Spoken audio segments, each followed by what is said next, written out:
ज़ैन ज़ारा पे भड़क उठता है और कहता है कि मैं तुम्हें एक पल के लिए भी अब यहाँ बर्दाश्त नहीं करूँगा। मैं थक चुका हूँ आप लोगों की इन हरकतों की वजह से। आखिर आप लोगों ने इधर क्या तमाशा और वावेला मचा रखा है? आए दिन कोई ना कोई नया मसला खड़ा होता है, सिर्फ़ और सिर्फ़ आप लोगों की वजह से। ऐसा लगता है कि जैसे सब कुछ ख़त्म हो जाएगा। देखो, जितनी जल्दी हो सके अपना बोरिया बिस्तरा बाँधो। तुम और निम्मी अब यहाँ पे नहीं रह सकते, चाहे जो मर्ज़ी हो जाए। हनान ने सारा कुछ हमारे ऊपर डालकर खुद सुकून से बैठा हुआ है। मुझे तो पहले से ही शक था कि ये इन लोगों की एक चाल है जिसकी वजह से ये सब कुछ हो रहा है। लेकिन पता नहीं क्यों फिर से मैं इन सब चीज़ों को देख के खामोश हो जाता था कि हो सकता है कि सब ठीक हो जाए। लेकिन मुझे इन सब बातों का अंदाज़ा नहीं था। आगे से ज़ारा कहती है कि आप फ़िक्र मत कीजिए, बहुत जल्द मैं यहाँ से चली जाऊँगी। आपको परेशान होने की ज़रूरत नहीं है। मुझे हनान ने पहले ही कह दिया है कि अब हम इधर नहीं रहेंगे, क्योंकि वो फिर दोबारा से हनान की बातों पर यकीन कर रही है और उसको ऐसा लग रहा है कि हनान उसके साथ कोई धोखा नहीं कर रहा, बल्कि काम के सिलसिले में यानी कि उसी के लिए ही मेहनत कर रहा है दिन रात एक करके, ताकि सारे मामलात को सुधारा जा सके। लेकिन इसने ऐसा इसको गिफ्ट देना है आते ही कि ये दंग रह जाएगी। आज तक जो कुछ मिनाहिल के साथ करती रही, सब कुछ उसके सामने आने वाला है। हनान जो कि बहुत ज़्यादा परेशान था इस बात को लेके कि आखिर कैसे मैनेज करेगा। उसने तो बहरहाल हर चीज़ को मैनेज कर ही लिया, लेकिन ज़ारा बिल्कुल बिला खौफ़ व ख़तर होके यहाँ पे रह रही है कि मैं कुछ दिनों तक यहाँ से चली जाऊँगी। लेकिन ये उसकी बहुत बड़ी बेवकूफ़ी है, क्योंकि अब उसको यहाँ पर हमेशा के लिए रहना पड़ जाएगा। क्योंकि जो कुछ वो करने की कोशिश कर रही थी, ज़्यादा बातों को बढ़ावा दे रही थी, अब सब ख़त्म होने वाला है। लेकिन जी आप देखेंगे कि वो निम्मी को कहती है कि लेकिन तुम्हें अब यहाँ से जाना होगा। मैं तुम्हें यहाँ पे बर्दाश्त नहीं कर सकती। तुम्हारी इन हरकतों की वजह से मुझे कितनी ज़िल्लत उठानी पड़ी ये तुम नहीं जान सकते। दूसरी तरफ मिनाहिल को इस चीज़ का एहसास हो गया कि उसने वाक़ई में बहुत गलत कर दिया। लेकिन अब उसको समझ आ चुकी है कि उसके पास कोई ऑप्शन नहीं है। उसको ये सब कुछ बर्दाश्त करना ही करना है, चाहे जो मर्ज़ी हो जाए। क्योंकि वो जान चुकी है कि इसके अलावा वो कुछ नहीं कर सकती है। बहरहाल काफ़ी ज़्यादा परेशान हो चुकी है और जहाँ देखती है वहाँ पर उसको सिवाय टेंशन के और कुछ नज़र नहीं आता है। इस परेशानी ने उसका दिमाग बिल्कुल माउफ कर दिया है। माजदा कहती है कि मुझे तो समझ नहीं आ रही थी। मैं तो बस काम के चक्कर में इस निम्मी को यहाँ पे रखे हुई थी। मुझे क्या पता था कि ये निम्मी यहाँ पर ये सारे काम करेगी। अगर मुझे ज़रा सा भी इल्म होता तो मैं पहले ही इसको यहाँ से चलता कर देती। लेकिन काश मैं पहले ही इसकी ये हरकतें समझ जाती। दूसरी तरफ आप देखेंगे कि वलीद बड़े गुस्से में आ जाता है और कहता है कि मैं मार्सा आंटी से जाके खुद इस बारे में बात करूँगा, क्योंकि मुझे मामलात कुछ ठीक नहीं लग रहे। ऐसा लग रहा है कहीं कुछ बहुत बड़ी गड़बड़ चल रही है। जिसको सुनकर साफ साफ कह देती है मिनाहिल कि ऐसी कोई बात नहीं है और ना ही कोई वावेला मचाने की ज़रूरत है, क्योंकि ऐसा कुछ भी नहीं हुआ है।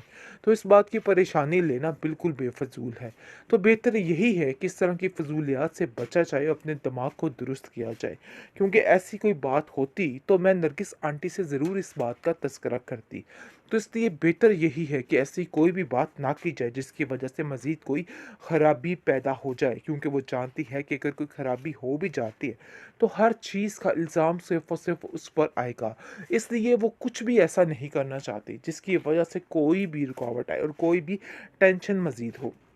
जैसे जैसे दिन नज़दीक आ रहे हैं, काफ़ी ज़्यादा परेशान हो चुकी है सोच सोच के कि आखिर क्या होना चाहिए और क्या नहीं होना चाहिए। नरगिस भी खुद काफ़ी ज़्यादा परेशान हो चुकी है और सोचती है कि उसको शायद ये सब कुछ नहीं करना चाहिए था। जो कुछ उसने कर दिया है, लेकिन इसके अलावा अब और कोई भी आसरा नहीं है। निमो ने आखिरकार अपने दिल की बात कह ही डाली, लेकिन जैसे ही उसने ये बात की है, पूरे घर में एक वावेला सा मच गया है। ऐसा लग रहा है कि जैसे कोई बहुत बड़ा उधम चल रहा हो, लेकिन वो ये नहीं जानती थी कि ये सारे मामलात ये सब यानी कि ऐसा हो जाएगा, क्योंकि वो तो बड़े तरीके से इस बात को करना चाह रही थी। लेकिन जैसे ही आप देखेंगे कि ज़ैन को इस बात का इल्म होता है, वो सीधा भागा भागा बड़े शदीद गुस्से में आ जाता है अपनी बहन के पास और आकर कहता है कि ज़ारा फ़ौरन से फ़ौरन इस निम्मी को यहाँ से भेज दो, क्योंकि अब इसका यहाँ पे रहना बिल्कुल भी ठीक नहीं। मैं तुम लोगों को पहले ही कह रहा था कि इसको यहाँ से भेज दिया जाए, लेकिन आप लोगों ने मेरी एक नहीं सुनी। काश आप लोग मेरी बात उस वक़्त मान लेते, लेकिन अफ़सोस की बात ये है कि आप लोगों को बिल्कुल भी समझ नहीं आई। आप देखेंगे कि किस-किस तरीके से वो सारा माजरा बयान करता है। ये सुन के ज़ारा की आँखें फटी की फटी रह जाती हैं और वो काफ़ी हैरान होती है। पहले तो कहती है कि मुझे तो यकीन ही नहीं आ रहा कि आखिर ऐसा कैसे हो सकता है? वो इतनी बड़ी चाल कैसे चल सकती है? लेकिन जी यकीन दिला देता है ज़ैन उसको और कहता है कि मैं बिल्कुल भी झूठ नहीं बोल रहा, बल्कि सच कह रहा हूँ। बहुत ज़्यादा परेशान हो चुकी है ज़ारा और बड़े गुस्से में निम्मी के पास आती है और कहती है कि तुम्हारे भाई ने इस वजह से तुम्हें इस घर में रखा था या भेजा था। अब मुझे जाके आप लोगों की सारी कहानी समझ में आ चुकी है कि आप लोग आखिर करना क्या चाहते हैं। काश मैं पहले ही आप लोगों की बातों पे यकीन करके तुम्हें यहाँ पे ना लेके आती। मुझे तो समझ नहीं आ रही कि आखिर तुमने ये क्या किया और ख़बरदार तुमने आइंदा से इस किस्म की कोई बात सोचने की कोशिश भी की, मैं तुम्हारी आँखें नोच लूँगी। जिसको सुनकर निम्मी काफ़ी परेशान हो जाती है कि आखिर ये सब कुछ तो उल्टा पड़ गया। यानी कि उसकी माँ ने जो कुछ उसको समझा के भेजा था सारी गेम, तो यहाँ पे बिल्कुल बुरे तरीके से उल्टी पड़ चुकी है। दूसरी तरफ मिनाहिल को इस चीज़ का एहसास हो गया कि उसने वाक़ई में बहुत गलत कर दिया। लेकिन अब उसको समझ आ चुकी है कि उसके पास कोई ऑप्शन नहीं है। उसको ये सब कुछ बर्दाश्त करना ही करना है, चाहे जो मर्ज़ी हो जाए। क्योंकि वो जान चुकी है कि इसके अलावा वो कुछ नहीं कर सकती है। बहरहाल काफ़ी ज़्यादा परेशान हो चुकी है और जहाँ देखती है वहाँ पर उसको सिवाय टेंशन के और कुछ नज़र नहीं आता है। इस परेशानी ने उसका दिमाग बिल्कुल माउफ़ कर दिया है। माजिदा कहती है कि मुझे तो समझ नहीं आ रही थी। मैं तो बस काम के चक्कर में इस निम्मी को यहाँ पे रखे हुई थी। मुझे क्या पता था कि ये निम्मी यहाँ पर ये सारे काम करेगी। अगर मुझे ज़रा-सा भी इल्म होता तो मैं पहले ही इसको यहाँ से चलता कर देती। लेकिन काश मैं पहले ही इसकी ये हरकतें समझ जाती। दूसरी तरफ आप देखेंगे कि वलीद बड़े गुस्से में आ जाता है और कहता है कि मैं मार्ज़ा आंटी से जाके खुद इस बारे में बात करूँगा क्योंकि मुझे मामलात कुछ ठीक नहीं लग रहे। ऐसा लग रहा है कहीं कुछ बहुत बड़ी गड़बड़ चल रही है। जिसको सुनकर साफ-साफ कह देती है मिनाहिल कि ऐसी कोई बात नहीं है और ना ही कोई बवेला मचाने की ज़रूरत है क्योंकि ऐसा कुछ भी नहीं हुआ है। तो इस बात की परेशानी लेना बिल्कुल बेफ़िज़ूल है। तो बेहतर यही है कि इस तरह की फ़िज़ूलियात से बचा जाए, अपने दिमाग को दुरुस्त किया जाए। क्योंकि ऐसी कोई बात होती तो मैं नरगिस आंटी से ज़रूर इस बात का तज़किरा करती। तो इसलिए बेहतर यही है कि ऐसी कोई भी बात ना की जाए जिसकी वजह से मज़ीद कोई ख़राबी पैदा हो जाए क्योंकि वो जानती है कि अगर कोई ख़राबी हो भी जाती है तो हर चीज़ का इल्ज़ाम सिर्फ़ और सिर्फ़ उस पर आएगा।